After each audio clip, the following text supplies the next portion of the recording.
Let's see how to perform flame test in charcoal cavity test. So first we can have a glance on some of the salts. So lead, they are mostly colorless. The next copper, they'll be having greenish or bluish color. And next bismuth, mostly colorless. And cadmium salts, some of them will be having a pale yellow color. And next cobalt salts, they'll be having purple or violet shade.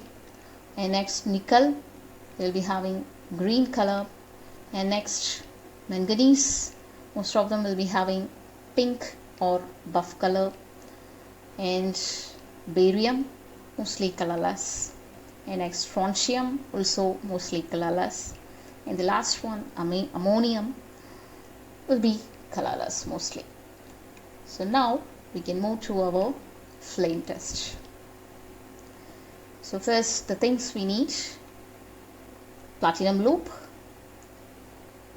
watch glass, Bunsen flame, concentrated hydrochloric acid, and our sample. So our procedure: so take our substance in a clean watch glass, and we can add few drops concentrated hydrochloric acid, and we have to mix it to form a paste. So this paste we have to introduce into the Bunsen flame using platinum loop. So here we can see, after introducing it, we are receiving a greenish flame, and that indicates the presence of copper or maybe borate. So the theory behind this, and if you are getting different colors, either different flame color or different colored precipitate, it will be easy for us to identify things, that is salts. So here what is happening here is the outermost electrons, when we are heating a particular salt, the outermost electrons or the loosely held electrons will be entering the higher energy level, or it is jumping into the higher energy level, and when it return back to its original ground state, it will be emitting its excess energy in the form of light. So if this emitted light is in the visible region, then we can perceive color. And also based on the wavelength it is emitting in the visible region, the color will differ. So that is the concept behind the flame test. And next we shall move to the calcium fluoride test. So here, in addition, we are using this calcium fluoride, and instead of concentrated hydrochloric acid we are using concentrated sulfuric acid here. That's all. So the remaining things same: platinum loop, watch glass, Bunsen flame, along this calcium fluoride, concentrated sulfuric acid, and our sample. So our procedure: so we have to take a little substance in a clean watch glass and add little calcium fluoride, and now add few drops concentrated sulfuric acid and mix well to form a paste. So this paste we are introducing into the flame using platinum loop. So here you can see a greenish flame that indicates the presence of borate. So another thing here, this same flame test can be repeated by substituting this calcium fluoride by borax also. So if we are using borax instead of this calcium fluoride, and if we are getting this greenish flame, then we can conclude their presence of fluoride. Yes. So next we shall move to our charcoal cavity test. So here the experiment, let us take a piece of charcoal first, and we have to make a cavity, and our substance must be mixed with sodium carbonate, and this mixture will be taken in the cavity.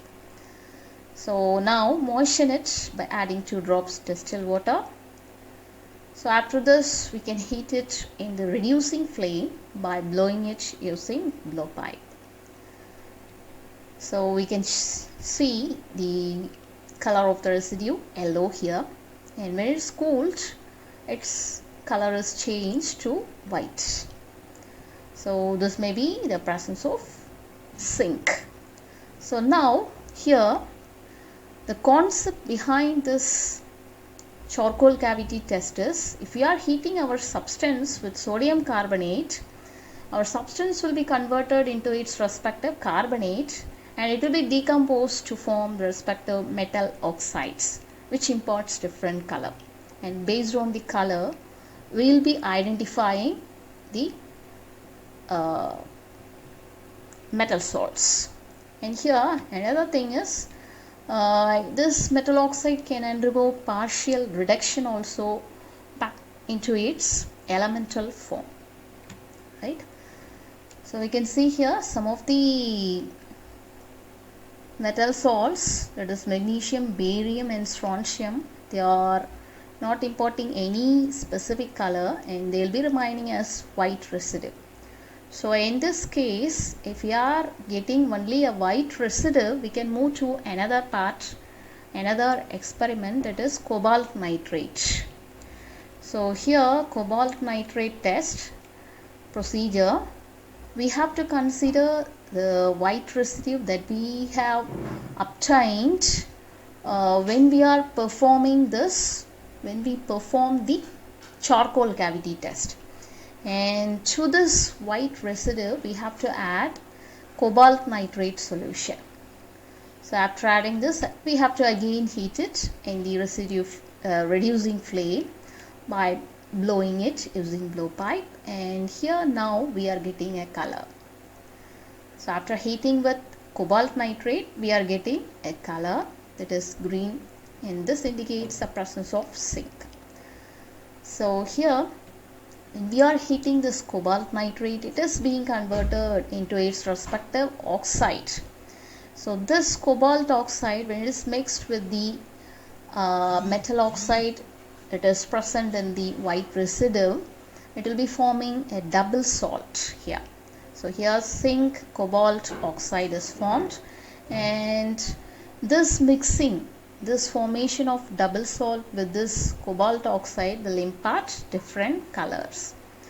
So if we are getting a pink color, that may be due to the presence of magnesium or barium or strontium, and if we are getting a blue color, that may be due to the presence of phosphate or borate.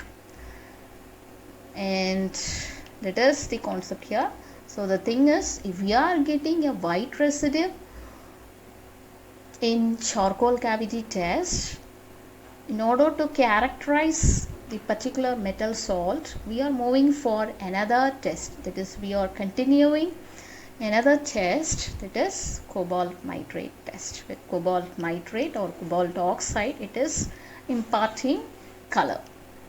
Based on the difference in color, we can characterize the metal salts.